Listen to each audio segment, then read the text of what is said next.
الحمد لله الحمد لله نحمده ونصلي على رسوله الكريم أما بعد أعوذ بالله من الشيطان الرجيم بسم الله الرحمن الرحيم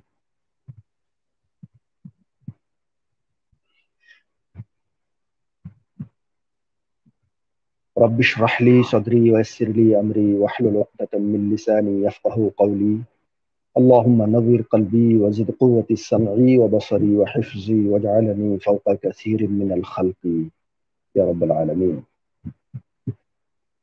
আল্লাহ রব্বুল আলমিনের অশেষ শুকরিয়া যে আল্লাহ রব্বুল আলমিন আমাদেরকে সৃষ্টি করার পর মানুষ হিসেবে এবং সর্বশ্রেষ্ঠ জীব হিসেবে তিনি আমাদেরকে কবুল করেছেন এবং সেই সঙ্গে শুকরিয়া আদায় করছি যে সারা বিশ্বের মুসলমানদের মধ্য থেকে আমাদেরকে সারা বিশ্বের মানুষের মধ্য থেকে আমাদেরকে মুসলিম হিসেবে সৃষ্টি করেছেন। আজকে আমরা লাইভ অনুষ্ঠানে আপনাদেরকে স্বাগত জানাচ্ছি। যারা দেশে বিদেশে কানাডায় বাংলাদেশে বিভিন্ন জায়গা থেকে যারা আমাদের এই অনুষ্ঠান শুনছেন অংশগ্রহণ করছেন সকলকে ধন্যবাদ স্বাগত জানিয়ে আমরা শুরু করছি আজকে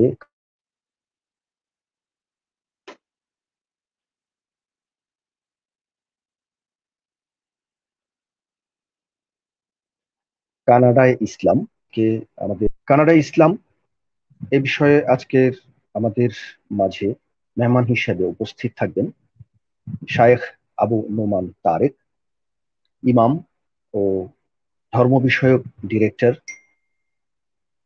মুসলিম অ্যাসোসিয়েশন অব ব্রানফোর্ড, কানাডা। এটা অন্টারিওর একটা প্রদেশ শহর। এখান থেকে আমাদের সাথে অংশগ্রহণ করছেন কানাডা থেকে মোহতারাম মেহমান। আসসালামু আলাইকুম ওয়া রাহমাতুল্লাহি ওয়া বারাকাতুহু। ওয়ালাইকুম আসসালাম ওয়া রাহমাতুল্লাহি ওয়া বারাকাতুহু। আলহামদুলিল্লাহ, আমাদের মেহমান আমাদের মাঝে উপস্থিত আছেন। আমাদের সঙ্গে যেসব দর্শক শ্রোতা মণ্ডলী যারা উপস্থিত আছেন তাদেরকে জানিয়ে রাখছি আজকে যে কানাডায় Islamic history month of October এই বিষয়ে আমাদের অনেকেরই অজানা হয়তো রয়ে গেছে যে অক্টোবর মাসকে কানাডার মতো একটা দেশেও ইসলামিক মান্থ হিসাবে ঘোষণা করেছেন এবং এই দেশে তারা ইসলামী কালচার, ইসলামী আন্দোলন অথবা ইসলামিক যত রকমের বিষয় আছে সেই বিষয়কে সেখানে প্রায়োরিটি দেওয়ার জন্য সারা বছরের মধ্যে অক্টোবর মাসটাকে তারা প্রায়োরিটি দিয়ে এই জায়গায় নির্ধারণ করেছেন। আমি মোহতারামের কাছে একটি প্রশ্ন করতে চাই আজকে আমাদের দর্শকের পক্ষ থেকে যে এই কানাডাতে ইসলাম কত শতাব্দী ও কত সন থেকে কানাডায় পৌঁছেছে বা কবে থেকে এই কানাডাতে ইসলাম এসেছে এই ব্যাপারে হিস্ট্রিক্যাল কোনো ইনফরমেশন আমাদেরকে যদি একটু জানান কাইন্ডলি দর্শক শ্রোতাদের মধ্যে জন্য। السلام عليكم ورحمة الله وبركاته. رب اشرح لي صدري ويسر لي أمري واحلل عقدة من لساني يفقه قولي. اللهم ثبتنا عند الموت بلا إله إلا الله. اللهم اجعلنا من الذين آمنوا وعملوا الصالحات وتواصوا بالحق وتواصوا بالصبر. آمين يا رب العالمين. সম্মানিত বোনেরা এবং ভাইয়েরা এবং সম্মানিত মডারেটর এবং যে যেখানে শুনছেন,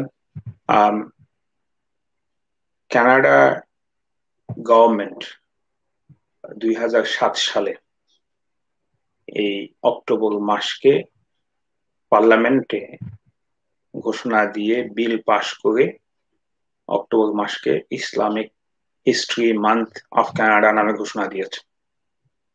কোশ্চেন হচ্ছে যে কানাডা ইসলাম কবে এসছে? আমরা কিছুক্ষণের মধ্যে এই বিষয়ে বিস্তারিত আলোচনা করব। আমি প্রথম যে বিষয়ে সকলকে জানাতে চাই যে এই প্ল্যাটফর্মে আমরা ইনশাআল্লাহ অক্টোবর মাস উপলক্ষে Canada Islamic history month of Canada উপলক্ষে আমরা প্রতি রোববারে এই সময়ে পুরো মাস ব্যাপী সপ্তাহে একদিন এই প্রোগ্রাম করবো ইনশাআল্লাহ। আমি আপনাদের সাথে আমরা কানেক্ট করবো ইনশাআল্লাহ এই লাইভে। আজকে ইনশাআল্লাহ। আমরা বিশেষত কিছু ইন্ট্রোডাক্টরি কথা বলবো, যে এই মাসটা কি এবং এই মাসের বিশেষত্ব কি, কিভাবে এই মাসটা এলো এবং এই মাসে কি কি করি। তো আমরা যে কথাগুলো আজকে বলবো তার যে প্রথম যে সেগমেন্ট, সেখানে হচ্ছে যে ইসলামিক হিস্ট্রি মান্থ অফ কানাডাটা আসলে কি। তো যারা শুনছেন, স্পেশালি আমাদের উদ্দেশ্য হচ্ছে বিশ্ববাসী যারা শুনছেন তাদেরকে, বাংলা ভাষাভাষী মুসলমানেরা, পাশাপাশি কানাডার বাংলা ভাষাভাষী মুসলমানরা এই মাস সম্পর্কে, এই উপলক্ষে এই মাস সম্পর্কে জানবেন এবং এই মাসের অ্যাক্টিভিটিস এর মাধ্যমে আমাদের ভাইয়েরা এবং বোনেরা ইসলামিক হিস্ট্রি অফ কানাডা সম্বন্ধে জানবেন ইনশাআল্লাহ। সো 2007-এ কি হলো? 2007-এ ক্যানাডিয়ান পার্লামেন্টে কানাডা আসলে দুটো সিস্টেম আছে, তিনটা সিস্টেম বলা হচ্ছে। একটা হচ্ছে লোকাল গভর্নিং সিস্টেম, আরেকটা হচ্ছে প্রভিন্সিয়াল গভর্নিং সিস্টেম, আরেকটা হচ্ছে ফেডারেল গভর্নমেন্ট। সো ফেডারেল গভর্নমেন্টের যে পার্লামেন্ট আছে সেখানে 2007-এ এটা একটা বিল পাস হয়। আমি canada.ca থেকে ইংলিশে তাদের এই বিলের উদ্দেশ্য সম্পর্কে আপনাদেরকে কোট করছি। Quote, in 2007, the Parliament of Canada proclaimed October as Canadian Islamic History Month in recognition of significant contribution the Muslim community has made to Canadian society. Muslim Canadians enrich our lives and contribute to the prosperity and heritage of our country through their outstanding achievements in many fields, including literature, mathematics, science, sports, and the arts. এই ঘোষণার মধ্যে continue হচ্ছে, বলা হচ্ছে যে this month offers all Canadians a wonderful opportunity to reflect on and learn more about the history of Islam in Canada and the culture diversity of Canada's large Muslim community. তারপর পুরো মাস জুড়ে কি হয় বা ক্যানাডিয়ান গভর্নমেন্টের কি expectation, বিলের মধ্যে বলা হচ্ছে through out October we means Canadian government and parliament invites all of you to celebrate the fascinating heritage of Canada's Muslim citizens and take part in the many activities happening across the country. Together, let's celebrate the people that make our community so unique and dynamic. And then government of পক্ষ থেকে বলা হচ্ছে happy Canadian Islamic History Month. এই আপনার federal government 2007 এই ঘোষণা দেওয়ার পরে কানাডায় টোটাল 10টা প্রভিন্স আছে, 3টা টেরিটরিজ আছে। টোটাল কানাডাকে 13 ভাগে ভাগ করা হয়েছে। তার মধ্যে যেটা সবচেয়ে বড় প্রভিন্স অন্টারিও প্রভিন্স, যেখানে টরন্টো শহর আছে, অটোয়া আছে, রাজধানী যেখানে আছে। আমার ছোট সিটি ব্র্যানফোর্ড যেই অন্টারিও প্রভিন্সে পড়ে, সেই প্রভিন্সের যে পার্লামেন্ট আছে সেখানে আবার তারা একটা বিল পাস করেছে, এটা হলো 2016-এ। এবং সেখানে বলা হচ্ছে Muslims have been contributing to all aspects of অন্টারিওস prosperity and diverse heritage for generations. Islamic history and culture encompasses a broad range of individual and collective experiences, as well as important contributions to literature, math, science, arts, and history. তারপরে বলা হচ্ছে the province of Ontario recognizes and wishes to affirm the important contribution that Muslims make in Ontario as part of the vibrant social, economic, political, and cultural fabric of our province. এরপরে যে কথা বলা হচ্ছে যে proclaiming a month to be Islamic Heritage Month in Ontario will provide all Ontarians, both today and in future generations, with an opportunity to reflect, celebrate, and learn about the rich and long-standing Islamic history in the province and the diverse roles and contributions of Muslim people in communities across Ontario. This new understanding will in turn help combat anti-Islamic sentiment in Canada and in Ontario.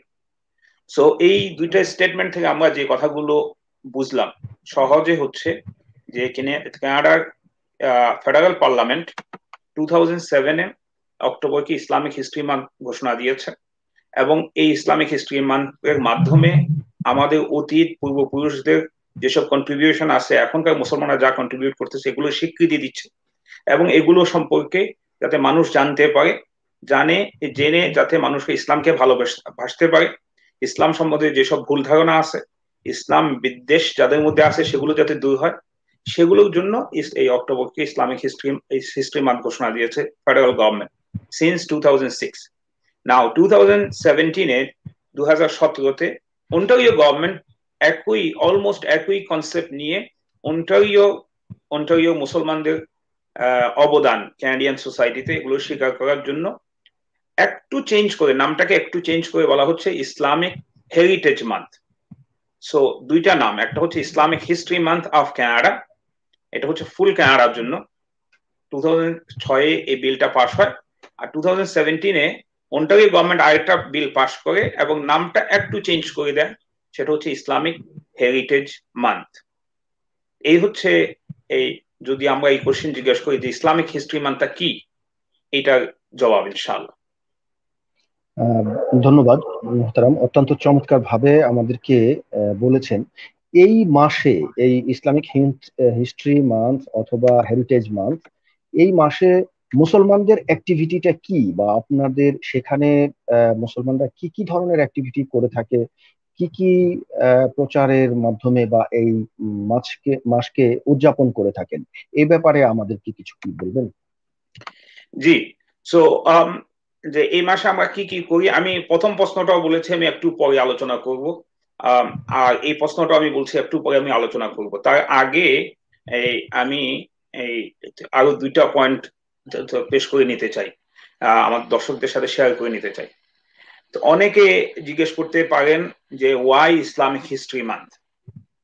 So এই জন্য আমরা একটু কিছু background দেই প্রথমে, এবং সেটা হচ্ছে এইটা যে আপনি দেখবেন বর্তমান সময়ে বিশ্বের বিভিন্ন দেশে বা বিশ্বব্যাপী বিভিন্ন ধরনের দিবস পালন হয়। বাবা দিবস, মা দিবস, বিভিন্ন ধরনের দিবস পালন হয়। এগুলো মূলত দুটো উদ্দেশ্য আছে।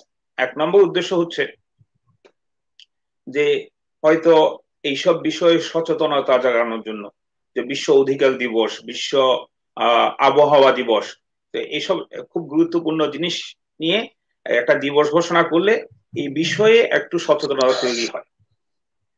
তো আমরা এই যে প্ল্যাটফর্মে আমি কথা বলছি, সেখান থেকে আপনি দেখবেন যে ফ্লায়ারে আছে যে রমজানের প্রথম দিনকে কোরআন বুঝা দিবস বলা হয়েছে। তো এই ধরনের দিবসের মূল উদ্দেশ্যটা হচ্ছে যে, একটা উদ্দেশ্য হচ্ছে যে আপনি ওই বিষয়ে সচেতনতা তৈরি করা, আর দুই নম্বর যে ব্যাপারটা হয় সেটা হচ্ছে অনেক বিষয়ে যেহেতু একটা দিবস বা মাস ঘোষণা করার পরে সচেতনতার পাশাপাশি সেটাকে কমার্শিয়ালাইজ করে ফেলা হয়, যে ওই উপলক্ষে বিভিন্ন কর্পোরেট বিজনেসরা বিভিন্ন ধরনের জিনিস বানায়, মানুষ কিনে, মানুষ বিক্রি করে, ইকোনমি একটা ভালো রান হয়। তো এই দিবসের পাশাপাশি কানাডাতে একটা ট্রেডিশন আছে। কানাডাতে এই ট্রেডিশনটা হচ্ছে মাস ব্যাপী বিভিন্ন ধরনের মাস ঘোষণা করা। যেমন কানাডায় অথবা ওয়েস্টার্ন সোসাইটিতে আমরা জানি যে কালো লোকদের উপরে অনেক ধরনের সিস্টেমিক বর্ণবাদ এটা কন্টিনিউ হয়েছে দীর্ঘদিন, এখনো আছে। এই কালো মানুষদের পক্ষে কথা বলার জন্য, তাদের হিস্ট্রি জানার জন্য এবং তাদের সম্পর্কে সচেতনতা সৃষ্টি করার জন্য, তাদের বিরুদ্ধে যেসব সমস্যাগুলো হয় সেগুলো যাতে কমানো যায়, এই জন্য ব্ল্যাক হিস্ট্রি মান্থ ঘোষণা করা হয়েছে। এরকম বিভিন্ন মান্থ ঘোষণা করা হয়েছে। তো মুসলমানদের বিরুদ্ধে যেহেতু বিভিন্ন ভাবে মিডিয়া হইতে শুরু করে বিভিন্ন ভাবে ভুল বোঝাবুঝি আছে, এবং এই অপপ্রচারের কারণে মুসলমানদের উপরে বিভিন্ন ধরনের আঘাত আসে, সেগুলোকে অপনোদন করানোর জন্য এই মাসটা যখন ঘোষণা করা হলো, এই মাসটা আমাদেরকে সেই উপকারটা দেয় যে আমরা এই মাসকে উপলক্ষ করে মুসলমানদের ব্যাপারে সচেতনতা সৃষ্টি করতে পারি।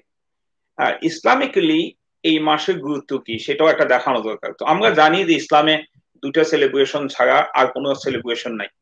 তারপরে ইসলাম প্রত্যেক মাসের কিছু কিছু মাহাত্ম্য আছে, তার মধ্যে 4টা সম্মানিত মাস, সেগুলো আলাদা মর্যাদা, রমজান মাসে আলাদা মর্যাদা। তো অক্টোবর মাসের আলাদা করে ইসলামিক কোনো মর্যাদা এরকম নাই, নেই। কিন্তু আমরা এটা আধুনিক একটা কনসেপ্ট, গভর্নমেন্ট ঘোষণা করেছে, গভর্নমেন্টের কাছে মুসলমানরা চেয়েছে, গভর্নমেন্ট দিয়েছে, সেটাকে উপলক্ষ করে আমরা এই এই মাস উপলক্ষে দাওয়াতের কাজ করি। কিছুক্ষণের মধ্যে আপনার কথা জবাব দিব, কিন্তু তার আগে আরেকটা প্রশ্ন আমার মনে হয় আমার শ্রোতারা বোঝা জি। দরকার, সেটা ইসলামিক্যালি এই মাসের কোনো মাহাত্ম নাই এটা বুঝলাম, কিন্তু ইসলামিক্যালি হিস্ট্রি গুরুত্ব আছে কিনা। আপনি যদি দেখেন কোরআন শরীফের দিকে, কোরআন শরীফে আমরা দেখব কোরআন কিন্তু হেদায়েতের গ্রন্থ, হুদাল লিন্নাস, এটা হচ্ছে মানুষকে, আমাদেরকে, আমাকে, আপনাকে হেদায়েত দেওয়ার জন্য এসেছে।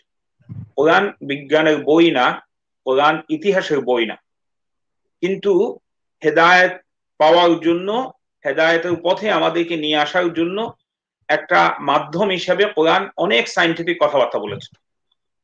তো সায়েন্সের অনেক জিনিস আপনি কোরআনে পাবেন, ঠিক একই ভাবে আপনি যখন কোরআন শরীফ পড়বেন হিস্টোরিক্যাল অনেক ফ্যাক্টস আপনি পাবেন, কারণ হিস্ট্রি ম্যাটার্স, হিস্ট্রি খুব ইম্পর্টেন্ট। ইতিহাস ছাড়া আপনি সামনে আগাইতে পারবেন না, আপনার শিকড় সম্পর্কে আপনি জানতে হবে। ইসলাম এবং কোরআন স্পেসিফিকলি আমাদেরকে হিস্ট্রি সম্পর্কে সচেতনতা দান করে। তার আপনি যদি দেখেন কোরআনিক টার্ম গুলোতে, আপনি দেখবেন সূরা বাকারা যখন প্রথম শুরু করবেন কয়েকটা আয়াত পরেই ক্রিয়েশন হিস্ট্রি, যে আমরা মানুষ কোত্থেকে এলো, আর ওয়াইদ ক্বালা রাব্বুকা লিল মালাইকাতি ইন্নী জাইলুন ফিল আরদি খলিফা, আল্লাহ এই যে কিভাবে মানুষকে আল্লাহ সৃষ্টি করেছে, কেন মানুষকে সৃষ্টি করেছে, তখন আল্লাহর সাথে ফেরেশতাদের কি কথা হয়েছে, তারপরে সেখানে জান্নাতে কি হয়েছে, ফুল কনভারসেশন অনেকগুলো আয়াতে কোরআনের 7 জায়গায় এই ক্রিয়েশন হিস্ট্রি নিয়ে কথা বলা হয়েছে। এরকম আপনি যখন দেখবেন সূরাতুল ফিল পড়বেন, সংক্ষিপ্ত ভাবে এই যে আমুল ফিল, আব্রাহার সেই ধরনের ঘটনা বর্ণনা করা হয়েছে। এই জন্য কোরআন শরীফে বিভিন্ন ভাবে স্টোরি বা হিস্টোরিক্যাল ফ্যাক্ট হিস্ট্রিক্যাল বিষয় রয়েছে, ফ্যাক্ট রয়েছে। বলা হয়েছে। আচ্ছা, কিন্তু আহ, এই এই এটার পাশাপাশি কোরআন দুইটা টার্ম আমাদের সামনে এনেছে। একটা টার্ম হচ্ছে কোরআন যখন স্টোরি আমাদের সামনে বলেছে, যে টার্মটা ইউজ করেছে সেটার নাম হচ্ছে কিসসা। এন্ড কিসসা মানে হচ্ছে কসা, যেখান থেকে কসা শব্দটা এসেছে, সেটা হচ্ছে আপনি পদচিহ্ন অনুসরণ করে মূল জায়গায় যাওয়া, পদচিহ্ন অনুসরণ করে মূল জায়গায় যাওয়া। ফলে আমরা যখন কোরআন শরীফ দেখি, আমরা দেখবো মুসা আলাইহিসসালাম, যখন মুসা আলাইহিসসালাম মা যখন মুসা আলাইহিসসালামকে একটা পানির মধ্যে ভাসিয়ে দিলেন, তখন তার বোনকে তিনি বললেন, আল্লাহ কোরআন শরীফে বলছেন ওয়াকালাত লিউখতিহি কুসসিহ, তিনি তার বোনকে বললেন যে এটাকে একদম যেভাবে যাচ্ছে সেভাবে ফলো করো, তাকে ফলো করো। আবার মুসা আলাইহিসসালামের সাথে তার সাথী ইউসা আলাইহিসসালাম যখন তারা ওই মাছের জন্য, তারা যখন দেখলো যে মাছটা চলে গেল এবং সেটার জন্য তারা যখন আবার ফেরত গেল, তখন তারা বলে ফারতাদ্দা আলা আসারিহিমা কসাসা, they both went back retracing their footsteps। আইডিয়াটা হচ্ছে কোরআন যখন কিসসার কথা বলে, এর হচ্ছে এটা হিস্টোরিক্যাল ফ্যাক্টের কথা বলে, এটা কাহিনী কথা বলে, কিন্তু যেটা সঠিক কাহিনী, যেখানে এক্সাজারেশন নাই, অতিরঞ্জিত কোনো কিছু নাই, অতিরঞ্জন নাই, অ্যাকচুয়াল ঘটনা বলে। কিন্তু ইংলিশ শব্দ স্টোরি, এটা আসছে ল্যাটিন শব্দ হিস্টোরিয়া থেকে। এখন এই ল্যাটিন শব্দ হিস্টোরিয়া থেকে হিস্টোরি আসছে, হিস্টোরি থেকে স্টোরি আসছে। আপনি দেখবেন যে কোরআনে এই এই শব্দটা ইউজ আছে, স্টোরি বা হিস্ট্রি শব্দটা ইউজ আছে, but in negative sense. In হাদা ইল্লা সাতিউল আউয়ালিন, নন মুসলিমরা, মুশরিকরা বলতো যে কোরআনের এই কাহিনীগুলো কিছু না, বাট এগুলো তো মানে অনেক বানানো গল্প, অতিরঞ্জিত গল্প।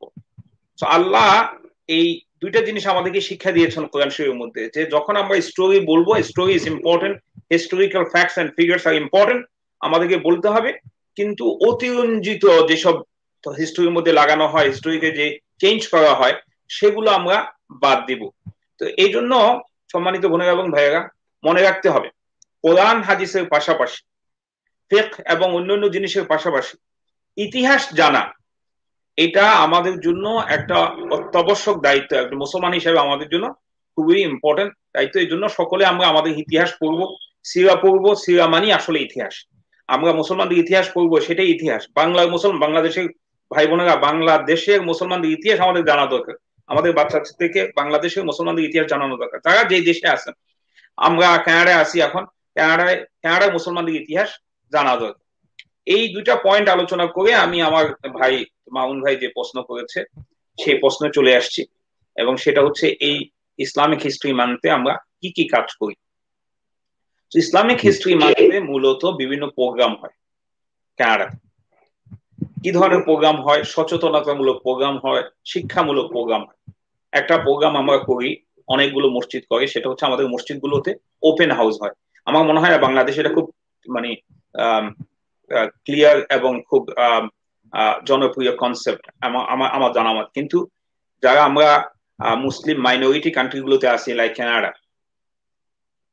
আমরা এখানে এই আমরা এখানে ইয়া খুলে দিই, মসজিদগুলোকে নন মুসলিমদের জন্য খুলে দিই, এবং নন মুসলিমদেরকে একটা নির্দিষ্ট ডেট এবং সময় ফিক্স করে তাদেরকে মসজিদে আমন্ত্রণ জানানো হয়। তারা মসজিদে আসে, মসজিদে এসে মসজিদের ভেতর দেখে, এবং ফ্রি দাওয়া মেটেরিয়ালস থাকে, বিভিন্ন ধরনের ব্রোশিয়ার থাকে, কোরআন শরীফের ট্রান্সলেশন থাকে, এগুলো সব ফ্রি থাকে, খাওয়া দাওয়া থাকে। তারা আসে, তারা ইমামের সাথে কথা বলে, মুসলমানদের সাথে কথা বলে, ঘুরে ঘুরে মসজিদ দেখে, এবং এর মাধ্যমে অনেকে ইসলাম সম্পর্কে তাদের যে ভুল ধারণা আছে সেগুলো তাদের দূর হয়, এবং অনেকে পরবর্তী ইসলাম ধর্ম গ্রহণ করে, আলহামদুলিল্লাহ। আরেকটা অনেকে ইসলাম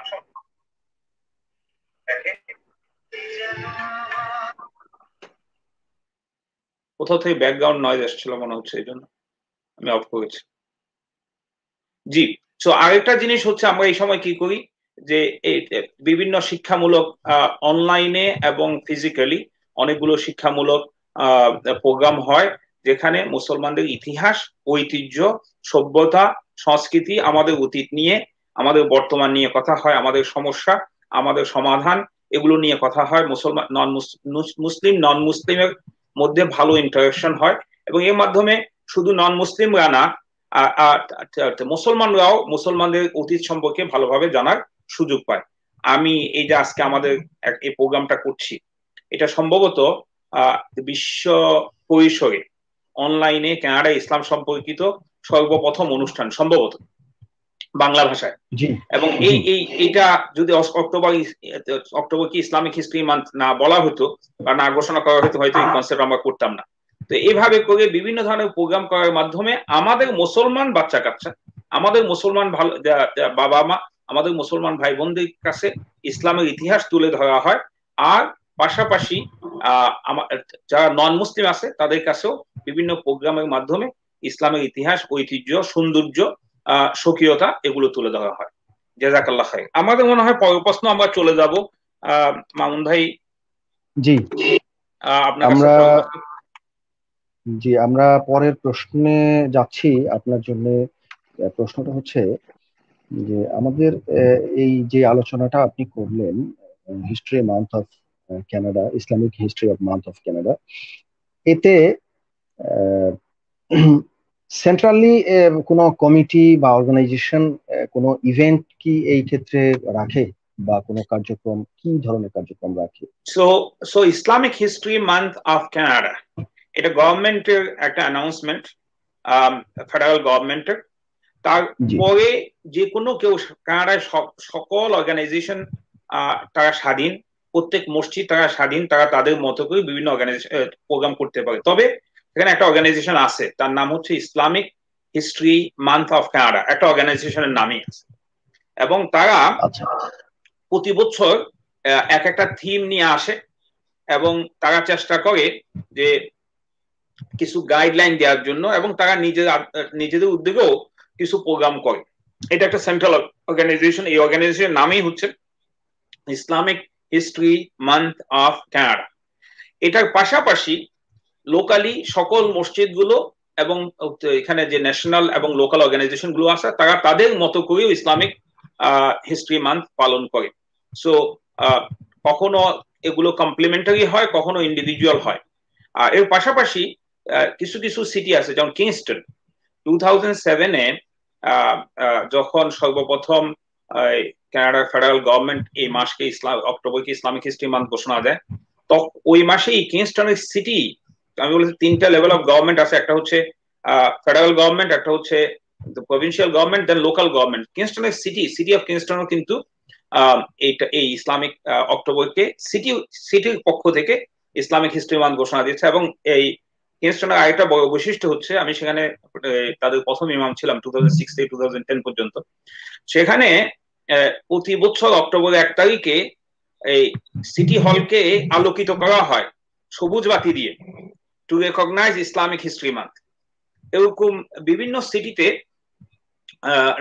এই ধরনের বিভিন্ন ধরনের কার্যক্রম করা হয়। তো সেন্ট্রাল অর্গানাইজেশন আছে, but not necessarily everyone follows and everything is done by the central organization. Central organization তারা তাদের কাজ করে এবং লোকালি বিভিন্ন ভাবে লোকাল অর্গানাইজেশন গুলো তাদের কাজ করে। জি, জাযাকুমুল্লাহ খাইর। আলহামদুলিল্লাহ, অত্যন্ত গুরুত্বপূর্ণ ইনফরমেশন গুলি আমরা পাচ্ছি এবং এই ইনফরমেশনের মাধ্যমে আমরাও অনেক রিচ করছি আমাদের জ্ঞানের দেশ থেকে দেশান্তরে। এবং সর্ববৃহৎ মানে বিশ্বের অন্যতম বৃহৎ একটা দেশ কানাডা, এবং উন্নত দেশের মধ্যে একেবারেই প্রথম সারিতে রয়েছে। সেই দেশের ইসলামিক অ্যাক্টিভিটি এবং সেখানকার গভর্নমেন্টের যে ইসলামিক মাস ঘোষণা করা, এ বিষয়ে আমরা অনেক গুরুত্বপূর্ণ তথ্য জানলাম। এ পর্বে আমার কোশ্চেন হচ্ছে যে মুসলমান যারা, এই মুসলমানদের এই মাসে কি করা উচিত, বা ওই ওখানে অথবা কি করে থাকে তারা, তাদের কি করতে হবে, এই বিষয়ে কি আপনি কিছু বলতে পারেন, বা আপনারা কি করে থাকেন সেখানে? সো জাযাকাল্লাহ খাইর, থ্যাংক ইউ সো মাচ কিছু উত্তর মামুন ভাই অবশ্য আপনার বলেছেন কোশ্চেনের জন্য। ইতিমধ্যে। জি, সো জি মুসলমান অর্গানাইজেশন কি করে সেটা আমরা বললাম। এখন আমাদের কি করণীয়? আপনি যেখানে শুনছেন অক্টোবর ইসলামিক হিস্ট্রি মান্থ, এটা আপনি জানেন, এবং এটা কেন ইম্পর্টেন্ট, ইসলামিক দিক থেকে এটা গুরুত্ব কি, এবং দাওয়ার দিক থেকে এটা গুরুত্ব কি, এবং হিস্টোরিক্যাল আন্ডারস্ট্যান্ডিং থেকে আমাদের নিজের পার্সোনাল আন্ডারস্ট্যান্ডিং এর জন্য আমাদের বাচ্চাদের জন্য গুরুত্ব কি, এটা আমরা বুঝলাম। কিন্তু এখন আমরা সারা করবো বিশ্বের। আমাদের পার্সোনাল করণীয় কি? আমি জি সকলকে বলবো তিনটা শব্দ মনে রাখতে। একটা হচ্ছে লার্ন। আসুন ইসলামিক হিস্ট্রি মাসকে উপলক্ষ করে ইসলামিক হিস্ট্রি, ইসলামের ইতিহাস ঐতিহ্য, মুসলমানদের ইতিহাস ঐতিহ্য সম্পর্কে আমরা জানি। সেটা কানাডার মুসলমানদের ইতিহাস ঐতিহ্য সম্পর্কে জানা যেরকম জরুরি, এটার বাইরেও, কানাডার বাইরেও মুসলমানদের ইতিহাস ঐতিহ্য সম্পর্কে আমরা জানা দরকার। এটা কিভাবে জানবো? বিভিন্ন ধরনের হিস্টোরিক্যাল বই পড়বো, বিভিন্ন ধরনের লেকচার শুনবো, বিভিন্ন প্রোগ্রাম গুলো যেগুলো আছে এগুলোতে আমরা অংশগ্রহণ করবো। এটা সো লার্ন, নাম্বার 1। আচ্ছা, আপনি যখন জানলেন, নাম্বার 2 হচ্ছে শেয়ার।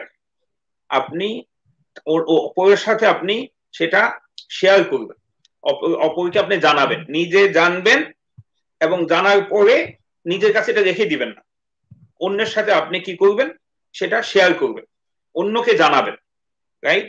সো জি এটা খুব ইম্পর্টেন্ট। তো কোনো একটা প্রোগ্রাম যদি হচ্ছে, যেমন আমাদের এই প্রোগ্রামটা আপনি যদি ভালো লাগে, আপনি প্রথম না শুনলে আপনি জানবেন কিভাবে? জানুন এই প্রোগ্রামের মাধ্যমে। জানার পর আপনার যদি ভালো লাগে, আপনি বললেন যে আপনার ভালো লাগছে, কিন্তু আপনি আর কারোর সাথে শেয়ার করলেন না, তাহলে তো হলো না। আপনি কি করবেন? শেয়ার করবেন অন্যদের সাথে। সেটা হলো ইউটিউবে হোক, ফেসবুকে হোক, সোশ্যাল মিডিয়াতে হোক, কোনো বইয়ের মাধ্যমে হোক, কোনো সিডির মাধ্যমে হোক, কোনো ভিডিওর মাধ্যমে হোক। শিখুন এবং অন্যের সাথে অন্যকে শিখতে সাহায্য করুন, জানুন, অন্যকে জানাতে সাহায্য করুন, খুব ইম্পর্টেন্ট। নাম্বার 3, জানলেন, জানালেন। নাম্বার 3 হচ্ছে সেলিব্রেট। মিনস আমাদের মুসলমান ছেলে মেয়েরা যারা বড় হচ্ছে, আমাদের ছেলে মেয়েরা যদি আমরা নিজেরা বিভিন্ন ধরনের ইসলামোফোবিয়ার কারণে, ইসলাম সম্পর্কিত কৃত্রিম যে ভয় সৃষ্টি করা হয়েছে বিশ্বব্যাপী, এর কারণে, ইসলাম সম্পর্কে অনেক মিথ্যা প্রপাগান্ডার কারণে অনেক মুসলিম ছেলে মেয়ে এবং মুসলিম ভাই বোনেরা হীনমন্যতায় ভোগেন। নিজের যে ডিগনিফাইড সেই ওয়ে, সেই ব্যাপারটাতে তাদের কম্প্রোমাইজ এসে যায়। যখন আপনি আপনার এই মুসলমানদের ইতিহাস ঐতিহ্য সম্পর্কে জানবেন, আমাদের সোনালী দিনগুলো সম্পর্কে জানবেন, এবং মানুষ আমাদের পূর্বপুরুষদের কষ্টের কথা জানবেন, যে তাদের ডিফিকাল্ট টাইমেও তারা কি করেছে, তারা ফেইথের প্রতি কমিটমেন্ট ছিল, আল্লাহর প্রতি কমিটেড ছিল, আর কোরআনের প্রতি কমিটেড ছিল, এবং তারা আসলে অনেক বেশি মানুষের জন্য, মানবতার জন্য অনেক বেশি অবদান রেখেছে। এই মানবতার জন্য মুসলমানদের অবদান, এগুলো যখন আপনি জানবেন আপনার বুকটা গর্বে ফুলে যাবে, এবং সেটা আপনাকে এই সহযোগিতা করবে নতুন করে হিস্ট্রি বানানোর জন্য। এই জন্য celebrate, just know about your history, share your history, and then celebrate your history, and then finally সেখান থেকে নিজেকে গড়ুন, নিজে কিছু ঐতিহাসিক কাজ করুন, নিজে কিছু কন্ট্রিবিউশন করুন, যেগুলো নিয়ে কালকে আমাদের প্রজন্ম আগামীতে যখন হিস্ট্রি বলবে তখন আপনার অবদানের কথা, আপনার কন্ট্রিবিউশনের কথা, আপনার আবিষ্কারের কথা, আপনার গবেষণার কথা, আপনার মানবতার জন্য আপনার অবদানের কথা বলে সেগুলো থেকে ইন্সপিরেশন নিবে, শিক্ষা নিবে। এই কাজগুলো আমরা করতে পারি ইনশাআল্লাহ। আরেকটা কাজ, সেটা হচ্ছে কোভিড এর কারণে আপনি জানেন যে আমাদের কানাডার মসজিদগুলো খোলা, কিন্তু কিছু রেস্ট্রিকশন সহকারে। ফলে এই বছর সম্ভবত ফিজিক্যাল ওপেন হাউস সম্ভবত করা যাবে না কানাডাতে বেশিরভাগ মসজিদ, কিন্তু আপনি আমি মসজিদে যেতে পারি। আপনি আপনার নেইবারের কাছে যান, আপনি আপনার আশেপাশে যে 40টা ঘর পর্যন্ত আপনি তাদের সাথে কথা বলেন, তাদেরকে আপনার বাসায় যদি দাওয়াত দিতে পারেন, দাওয়াত গিফট দেন তাদেরকে, যদি আপনি পারেন তাদেরকে মসজিদে দাওয়াত দিয়ে একবেলা মসজিদে যে ফিজিক্যাল ডিস্টেন্স মেনটেন করে আমরা যেরকম যাচ্ছি তাদেরকে সাথে নিয়ে যান, মসজিদের ভিতরে নিয়ে যান, তাদের সাথে ইসলামিক কথা বলুন। তো এই নন মুসলমানদের সাথে এই ইসলামিক হিস্টোরিক্যাল ফ্যাক্ট গুলো আপনি তাদেরকে জানান। পাশাপাশি আমাদের যে সার্ভিস গুলো আছে বিভিন্ন, আপনি যে লোকাল যে এলাকায় আছেন সেখানে মসজিদ গুলোর সাথে, কোরআনের সাথে, ইসলামিক নলেজের সাথে আপনার নিজেকে, আপনার বাচ্চাদেরকে, আপনার বন্ধু বান্ধবকে এবং নন মুসলিমদেরকে স্পেশালি আপনি এই ইনভাইট করুন, একত্রিত করুন, তাদেরকে অ্যাক্টিভ করুন। এগুলোর মাধ্যমে আর আল্লাহর কাছে সবসময় দোয়া করুন আল্লাহ যাতে আমাদের এফোর্ট গুলো কবুল করে, এর মাধ্যমে যাতে আল্লাহ আমাদেরকে সকলকে হেদায়েত দান করে, এর মাধ্যমে যাতে আল্লাহ আমাদেরকে আরো শক্তভাবে, ভালোভাবে, সঠিক পথে, দিনের পথে থাকার এবং মানবতাকে দিনের পথে আহ্বান করার তৌফিক দান করে। জি, আলহামদুলিল্লাহ, খুব চমৎকার ইনফরমেশন এবং আমাদের জন্য অনেক শিক্ষণীয় কিছু পরামর্শ সহ আপনি স্পিচ করলেন, এটা খুবই ভালো লাগলো। এই পর্যায়ে আপনার কাছে আমার এই প্রসঙ্গে আরেকটা প্রশ্ন, যে আমাদেরকে কি একটু জানাবেন যে প্রথম মুসলিম মানে ফার্স্ট মুসলিম ইন কানাডা, এই ব্যাপারে আপনার কাছে কোনো তথ্য আছে যে প্রথম মুসলিম কি? খুবই সুন্দর কোয়েশ্চেন, জাযাকুমুল্লাহ খাইর। কানাডাতে প্রথম মুসলমান কবে এসছে এই ব্যাপারে আমাদের কাছে এ পর্যন্ত যতটুকু তথ্য আছে সেটা হচ্ছে 1851 সালে প্রথম মুসলিম ফ্যামিলি এই কানাডায় আসে, 1851 সালে। তার আগেও মুসলমান হয়তো কানাডায় এসছে, এই মুহূর্তে আমাদের কাছে এনাফ এভিডেন্স নাই, কিন্তু বিভিন্ন ধরনের থিওরি আছে, বিভিন্ন ধরনের সম্ভাবনা আছে, সম্ভাবনা এখনো উড়ে দেওয়া যাচ্ছে না যে কানাডায় মুসলমানদের আগমন প্রথম কখন ঘটেছে। সেটা 1851 আগে হয়েছে কিনা আমরা জানি না, কিন্তু মানে নিশ্চিত যে 1851 সালে সর্বপ্রথম এই মুসলমানরা কানাডা আসছে, এবং সেটা একটা ফ্যামিলি মাত্র। সেই ফ্যামিলি আসছে স্কটল্যান্ড থেকে। হাজবেন্ডের নাম ছিল জেমস, আর তার লাস্ট নেম ছিল লাভ। সো এই জেমস যেটা লাস্ট নেম অনুসারে যেহেতু নাম বলা হয়, এই জন্য সেই ফ্যামিলির নাম ছিল লাভ ফ্যামিলি, বেসিক্যালি ভালোবাসা ফ্যামিলি। সুবহানাল্লাহ, যে কানাডার প্রথম মুসলমান ফ্যামিলি যারা প্রথম আসছে তারা হচ্ছে সেই ফ্যামিলির নাম হচ্ছে লাভ ফ্যামিলি। সুবহানাল্লাহ, রাইট। তার ওয়াইফের নাম ছিল অ্যাগনেস, AGNES। সো এদের ঘরে এই সন্তান জন্মগ্রহণ করে 1854 সালে। 1854 সালে 3 বছর পর 1854 সালে তাদের প্রথম সন্তান জন্মগ্রহণ করে, এবং সেই হচ্ছে কানাডায় জন্ম নেওয়া প্রথম মুসলমান শিশু, এবং তার নাম রেখেছে তার বাবার নামই। তো আমরা বাবার নাম জানি, এই হচ্ছে এখন পর্যন্ত নথিপত্র অনুসারে যেগুলো প্রমাণিত, সেটা হলো জেমস লাভ এন্ড অ্যাগনেস লাভ। এরা দুজন কানাডার প্রথম ফ্যামিলি, প্রথম known to be in Canada. এবং মনে রাখবেন যে কানাডা যারা মুসলমান হিসেবে আসছে তারা কিন্তু মুসলিম কান্ট্রি থেকে আসে নাই, সুবহানাল্লাহ। আচ্ছা, তার প্রথম বেবি কানাডায় জন্মগ্রহণ করছে, তার নাম হচ্ছে জেমস লাভ জুনিয়র। আচ্ছা, এই ঘরে এদের ফ্যামিলিতে মোট 7 জন বাচ্চা ছিল। এদের সর্বশেষ ছোট ছেলে যে তার নাম ছিল আলেকজান্ডার লাভ। আলেকজান্ডার লাভ জন্মগ্রহণ করেছে 1868 সালে, 1868, রাইট? কানাডার জন্ম হয়েছে অফিসিয়ালি, এখন যে আধুনিক কানাডা, এই আধুনিক কানাডার অফিসিয়াল জন্ম হচ্ছে 1867 সালে। 1867 সালে কানাডায় জন্ম হওয়ার পরে 1868 সালে এই আলেকজান্ডার লাভ জন্মগ্রহণ করেন। তো আমরা যদি বলি যে কানাডায় প্রথম ফ্যামিলি কে আসছে, সেটা হচ্ছে James junior, James Love family, James Love and Agnes Love. তারপরে কানাডার জন্ম নেওয়া প্রথম মুসলমান বাচ্চা, তার নাম হচ্ছে জেমস লাভ এগেইন জুনিয়র। আর আধুনিক কানাডায় জন্ম নেওয়া প্রথম বাচ্চা সেম ফ্যামিলি থেকে। তো এই এক ফ্যামিলি, লাভ ফ্যামিলির 3টা হিস্ট্রি আছে। তো প্রথম হচ্ছে তারা প্রথম family who came to Canada, তাদের প্রথম বাচ্চা সে জন্মগ্রহণ করেছে এই কানাডায় মুসলমান বাচ্চা হিসাবে। আর আধুনিক কানাডায় যেই বাচ্চা জন্মগ্রহণ করেছে, মুসলমান বাচ্চা জন্মগ্রহণ করেছে, সেও এই লাভ ফ্যামিলি থেকে, তার নাম হচ্ছে আলেকজান্ডার লাভ। তো এই ঘরে টোটাল হচ্ছে যে 7 জন ছেলে মেয়ে এবং বাবা মা 2 জন, জেমস এন্ড এগনাস লাভ। আর 1854 সালে আরেকজন ভদ্রলোক আসেন, তিনি জন্মগ্রহণ করেছেন ওয়েস্ট আফ্রিকাতে, মুসলমান ঘরে, খুব ভালো মুসলমান ঘরে জন্মগ্রহণ করেছেন এবং কালো লোক ছিলেন। সো এগনাস এন্ড জেমস লাভ তারা কালো ছিলেন না। এই কিন্তু 1854 সালে আরেকজন ভদ্রলোক আসেন, তার নাম হচ্ছে মোহাম্মদ। তিনি জন্মগ্রহণ করেছেন ওয়েস্ট আফ্রিকাতে। তার লাস্ট নেম হচ্ছে বাকুয়া কুয়া। সো মোহাম্মদ বাকুয়া কুয়া জন্মগ্রহণ করেছিলেন ওয়েস্ট আফ্রিকাতে। সেখান থেকে ব্রাজিলে তাকে নিয়ে যাওয়া হয়। ব্রাজিলে স্লেভারির কারণে, দাস প্রথার কারণে সেখানে তিনি ছোটবেলায় বিক্রি হয়ে যান দাস হিসাবে। দাস হিসাবে ব্রাজিল থেকে তাকে নিয়ে আসা হয় আমেরিকাতে। আমেরিকায় সে যে কোনো ভাবে হোক, আলহামদুলিল্লাহ, আল্লাহ তাকে সেই দাস প্রথা থেকে, দাসত্ব থেকে মুক্তি দান করে। দাসত্ব থেকে মুক্তি দান করার পরে তিনি কানাডায় এই আসেন। আচ্ছা, ইন্টারেস্টিংলি এই মোহাম্মদ বাকুয়া কুয়া এবং এই জেমস লাভ ফ্যামিলি এরা কানাডা তো এসছে, কিন্তু কানাডার ওন্টারিও প্রভিন্সে আসছে এবং সাউদার্ন ওয়েস্টার্ন চাথাম এরিয়াতে তারা এসছে। এরপরে 1870 সালে আরেকটা ফ্যামিলি আসছে কানাডাতে। এটা ওনাদের নাম ছিল জন এন্ড মার্থা, রাইট? তো তারা আসছে, এই তারা কোথেকে আসছে? তারাও আমেরিকা থেকে আসছে। মূলত ইউরোপ থেকে, ইউরোপ হয়ে আমেরিকা হয়ে তারা আসছে।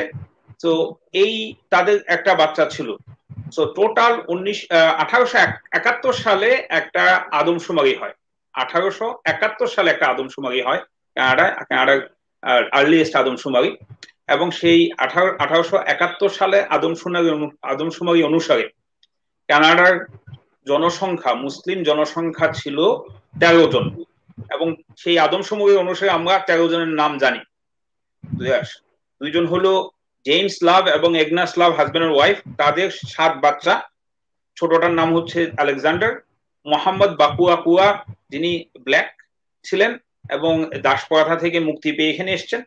এবং জন এন্ড মার্থা এবং তাদের বাচ্চা, এরা মিলে টোটাল 1871 সালে কানাডায় মুসলমানদের সংখ্যা ছিল জানা মতে 13 জন।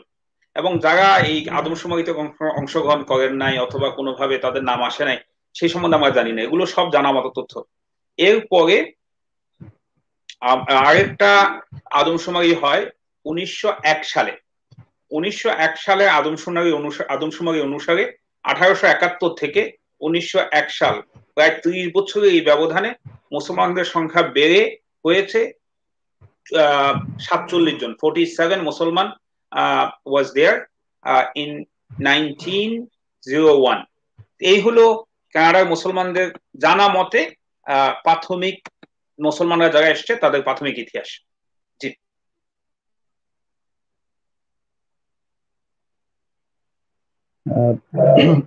মোহতারাম মেহমানকে ধন্যবাদ।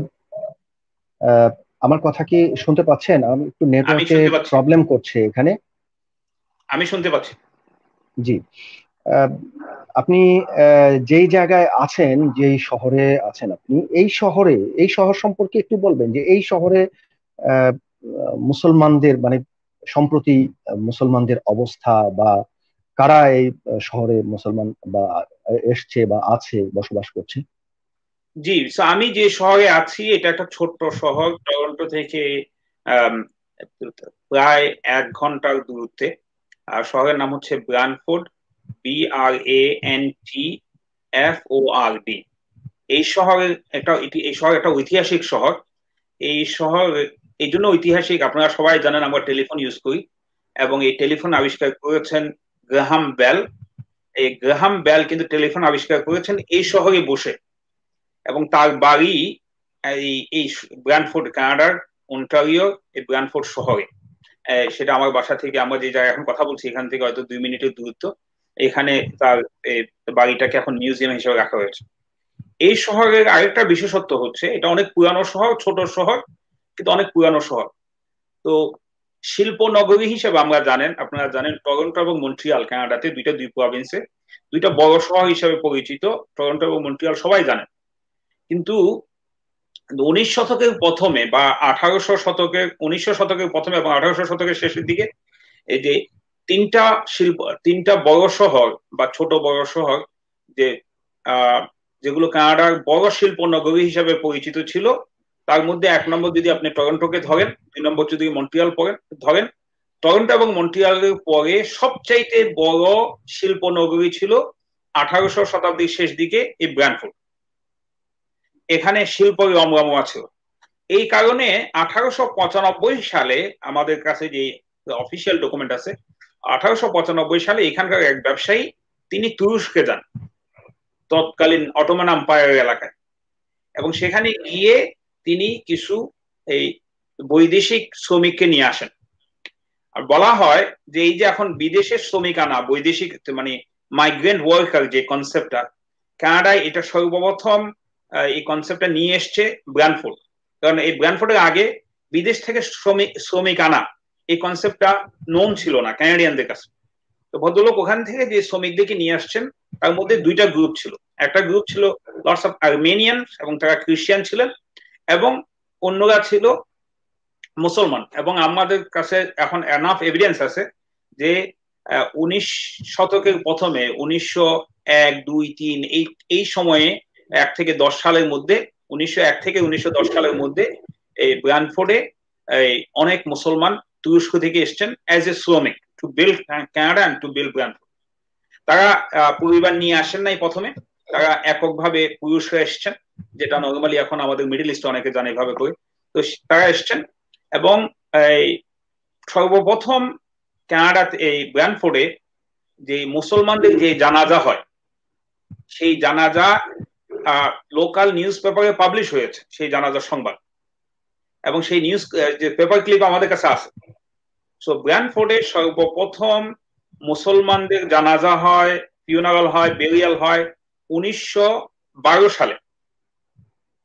যে কবরস্থানে তাদেরকে কবর দেওয়া হয় সেই কবরস্থানের নাম হচ্ছে চেরিং ক্রস, এটা হচ্ছে রোডের নাম, right? So Mount hope cemetery, সেখানে এই এই এই তাদেরকে প্রথম কবর দেওয়া হয়। এবং এখানে একটা, বাংলাদেশের মতো তো এখানে বেশি আপনার মুসলমানদের অনেকগুলো কবরস্থান নাই, তো এখানে কবরস্থানগুলো শেয়ার করা হয়। তো একটা বিশাল কবরস্থান, তার একটা অংশ, ছোট একটা অংশকে মুসলমানদের জন্য তারা সিলেক্ট করে। তো এখানেও আপনি যদি এখন চেকিং ক্রস কবরস্থানে যান আজকে গেলে দেখবেন যে মুসলমানদের জন্য, ওই তৎকালীন মুসলমানদের জন্য তৎকালীন সময়ে তাদের স্বাতন্ত্র্য বজায় রাখার জন্য, মুসলমানদের নিজস্ব স্বকীয়তা বজায় রাখার জন্য ওই সেমেটারি, ওই গ্রেভিয়ার্ডের, ওই কবরস্থানের এক কর্নারে একটা মুসলিম লট হিসাবে, যেটাকে এখন টার্কিশ লট হিসাবে ফেমাস, সেখানে তারা কবরস্থান চিহ্নিত করেছে। এই মুসলমানদের সাথে 100 জন মুসলমান যারা ব্র্যান্ডফোর্ডে এসছে, প্রথম বিশ্বযুদ্ধের ঘটনার পরে এদের সাথে ভালো আচরণ করা হয় নাই, এদের সাথে অমানবিক আচরণ করা হয়েছে, কেনেডিয়ান গভর্নমেন্ট সেই ডকুমেন্ট গুলো নষ্ট করে ফেলা হয়েছে। ফলে আমাদের কাছে এনাফ এভিডেন্স নাই কি হয়েছে, কিন্তু আমরা জানি যে তাদের সাথে সুবিচার করা হয় নাই আর ভালো ব্যবহার করা হয় নাই। পরবর্তীতে তারা বিভিন্ন চড়াই উতরাই পেরিয়ে আবার কেউ ব্র্যানফোর্ডে ফিরে এসছে, কারো অন্য জায়গায় গিয়েছে। কিন্তু আমরা এখন যদি ব্র্যানফোর্ডের ওই সেমেটারিতে যাই আর্লি মুসলমানদের হিস্ট্রি দেখার জন্য, আমরা বলতে পারি 1912 মানে 1912 সালের আগে ব্র্যানফোর্ডে মুসলমানরা এসছে। তারা তাদের স্বকীয়তা বজায় রেখে নিজেদের মতো করে অ্যাটলিস্ট কবরস্থান করার চেষ্টা করেছে, জানাজা হয়েছে, এবং সেই কবরস্থানে সর্বশেষ কবর হয়েছে 1968 সালে।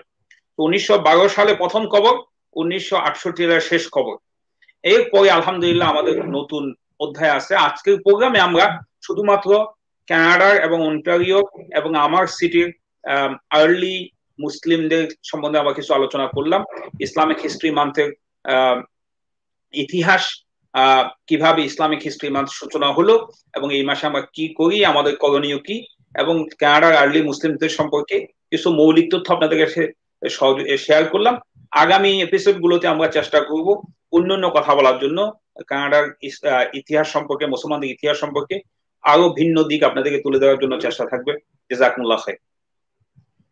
জাযাকুমুল্লাহ খাইর, ধন্যবাদ। অনেক চমৎকার আলোচনা আমরা শুনলাম এবং মোহতারাম মেহমান খুবই সাবলীল ভাষায় আমাদেরকে বোঝার মতো করে এবং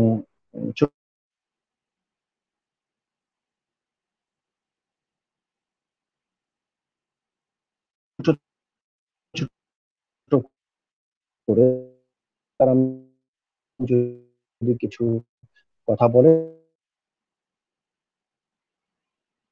সব আমি দর্শকদের কাছে আন্তরিকভাবে দুঃখ প্রকাশ করছি। সম্ভবত আমাদের যে মডারেটর মামুন ভাই, তার টেকনিক্যাল ডিফিকাল্টির কারণে হয়তো আপনারা কথাবার্তা একটু শুনতে অসুবিধা হচ্ছে। আশা করি আপনারা আমার কথা সঠিকভাবে শুনতে পাচ্ছেন। সহজে সংক্ষেপে সর্বশেষ কিছু কথা বলে আজকের প্রোগ্রাম আমরা শেষ করব। কানাডাতে অক্টোবরকে ইসলামিক হিস্ট্রি মান্থ হিসাবে, ইসলামিক ইতিহাস মাস হিসাবে ঘোষণা করা হয়েছে ক্যানাডিয়ান পার্লামেন্ট থেকে 2007-এ, এবং 2016-এ 2016-তে অন্টারিও যেই লেজিসলেটিভ বডি আছে, অ্যাসেম্বলি আছে, সেটা এই মাসটাকে ক্যানাডিয়ান ইসলামিক হেরিটেজ মান্থ হিসেবে ঘোষণা দিয়েছে। ফলে যারা কানাডায় আছে, ক্যানাডিয়ান বাংলা ভাষাভাষী ভাই বোন, আলেম ওলামা, সুধীজনদের কাছে আমার রিকোয়েস্ট, আসুন এই মাসটাকে উপলক্ষ করে ইসলামের ইতিহাস সম্পর্কে আমরা বেশি করে জানি, এবং ইসলামিক দৃষ্টিকোণ থেকে যে ইতিহাস জানা, সঠিক ইতিহাস জানা, এটা যে ইম্পর্টেন্ট, এটা আমরা বোঝার চেষ্টা করি। এবং তার পাশাপাশি আজকে খুব কিছু মৌলিক কথা বলেছি, কিছু মৌলিক ইনফরমেশন দিয়েছি। বলেছি যে 1851 সালে জেমস লাভ, নেগনেস লাভ ফ্যামিলি, তারা প্রথম কানাডায় আসেন মুসলমান ফ্যামিলি হিসাবে। 1854 সালে আমরা বলেছি যে প্রথম মুসলমান শিশু জন্মগ্রহণ করে, তার নাম হচ্ছে জেমস লাভ জুনিয়র। আধুনিক কানাডায় 1868 সালে সর্বপ্রথম মুসলিম শিশু জন্মগ্রহণ হয়, তার নাম হচ্ছে আলেকজান্ডার লাভ।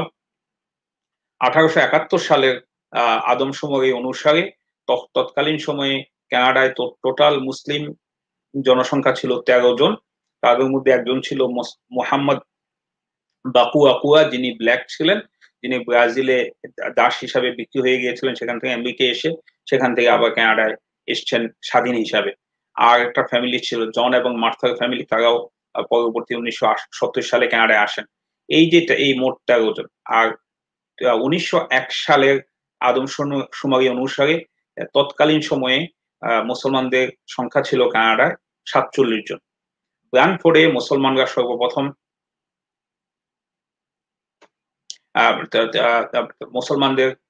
সর্বপ্রথম প্রোগ্রাম হয়েছে ব্র্যানফোর্ডে, না সরি, মুসলমানরা প্রথম এসেছে 19 শতকের প্রথমে, এবং প্রথম জানাজা হয় 1912 সালে। সর্বশেষ ফিউনারাল হয় ওই সেমিটারিতে, যেটা চেরিং ক্রস সেমিটারি, 1968 সালে। তো আসুন এই প্ল্যাটফর্মে আমরা আরো প্রতি প্রতি রোববারে আমরা আরো কিছু কথাবার্তা নিয়ে আসবো। আসুন এই ইসলামিক হিস্ট্রি মানতে আমরা ইসলামিক হিস্ট্রি সম্পর্কে জানি, কানাডার মুসলমানদের ইতিহাস সম্পর্কে জানি, এর পাশাপাশি আমরা অন্যান্য দেশের মুসলমানদের ইতিহাস সম্পর্কে জানবো। আনটিল দেন সবাই ভালো থাকুন, সুস্থ থাকুন, সুন্দর থাকুন। টেকনিক্যাল সমস্যার জন্য আমরা আরো একবার আন্তরিকভাবে দুঃখ প্রকাশ করে আমি আজকের জন্য বিদায় নিচ্ছি। আসসালামু আলাইকুম ওয়া রাহমাতুল্লাহি ওয়া বারাকাতুহু। ওয়ালাইকুম আসসালাম ওয়া রাহমাতুল্লাহি ওয়া বারাকাতুহু। আমিও সত্যিকারী ভাবে টেকনিক্যাল সমস্যার কারণে এবং কিছু নেটওয়ার্ক অন্যান্য বিষয়ে সমস্যার কারণেই আন্তরিকভাবে দুঃখ প্রকাশ করছি।